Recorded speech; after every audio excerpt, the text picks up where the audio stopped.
What if you had a book that could take you anywhere? Imagine the possibilities.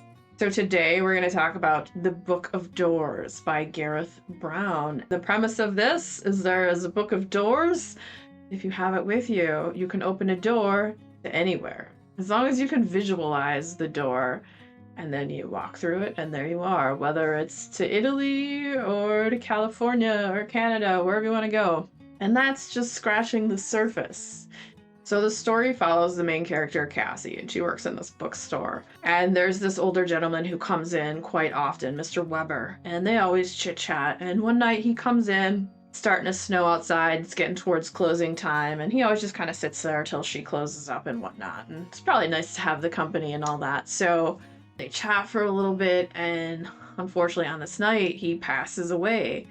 Once he dies, she finds these two books, and it's the one he was reading, The Count of Monte Cristo, but then there's this other little small, like, brown leather-bound book. It looks kind of like maybe a journal, and she takes it with her after all the events that happen. After he passes, calls an ambulance, they take him away, and she's all kind of torn up and really sad about this, and she thinks it's strange that this book he left to her.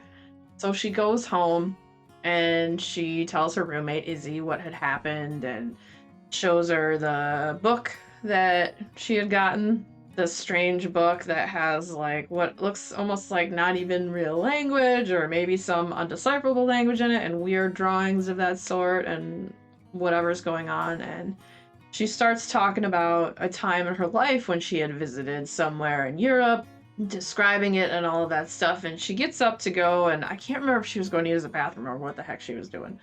Maybe she was just going to bed and going into her bedroom. But she goes and she has the book in her hand, and the book, all of a sudden she starts to see like all these rainbow colors coming out. Like things, she's just, I don't know what she thinks about it. And she opens the door and she looks out into Venice.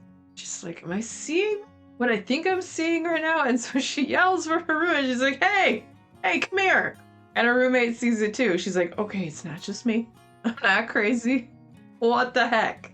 And they realize, obviously, it's this book. And so they discover that she has this book where they can just go anywhere. So they use it a little bit. They kind of stay close to home the first time. They kind of bop around New York City where they live. It's unbelievable that this is happening, that this is magic. And they start talking about it. But then the roommate, she calls a little bit more of reality down, like, what if this fell into the hands of someone who is a bad person? Because they could just go and rob banks or murder people or do whatever the F they wanted to. And Cassie just wants to go and travel and do all this stuff. And she doesn't want to think about all the bad stuff that this could, happen if this did fall into the wrong hands. So what do you think happens in the book? Eventually, people find out she has this book, and this attracts the wrong sort of people. A lot of people who are willing to kill to get this book.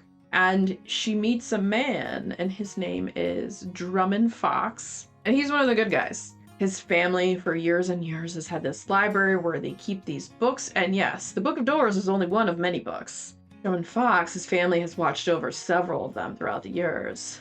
And there's all these different characters in this book. There's one lady known as the bookseller, and she tries to remain impartial. She will auction off these books and they go for millions of dollars, and she's like, well, some go to the wrong people and some end up with okay people, so you never know.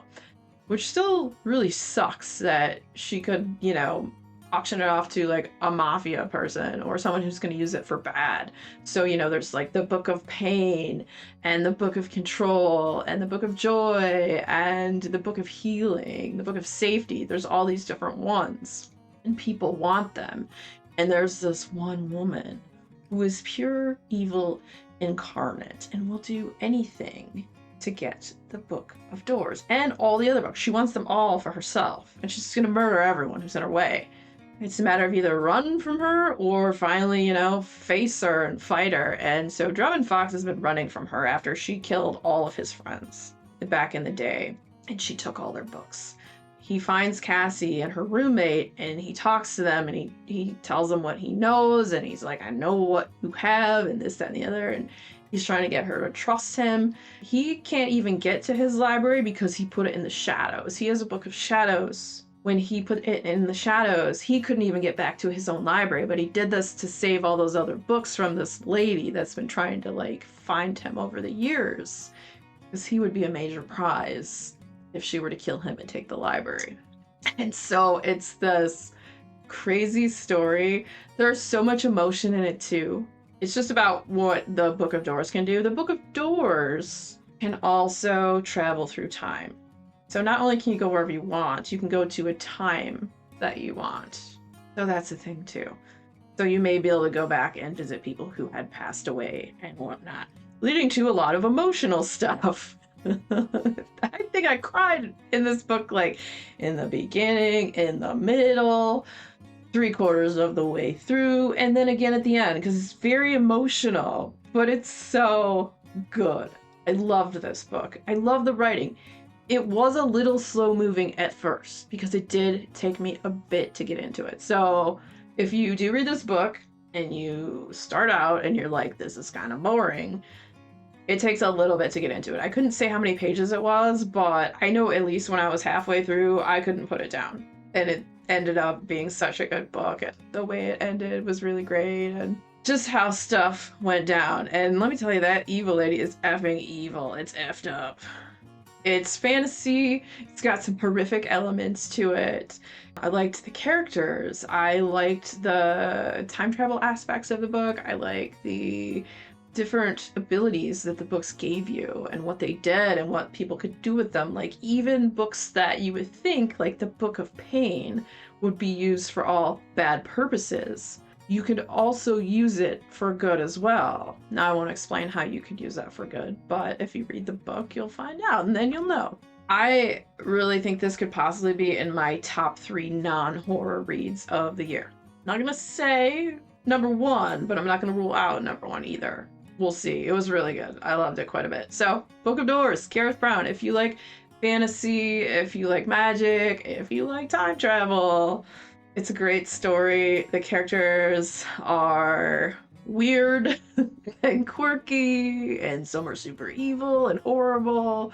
And it was just a great time. One of those ones you close and you're like, dang, that was really freaking good. So if you're a fan of books that are fantasy and a little bit whimsical, the next video coming up will be a book about that. So stick around, check it out. And if you had fun hanging out today, hit that subscribe button, come back, see me again, and we'll talk about more bookish things and weird stuff.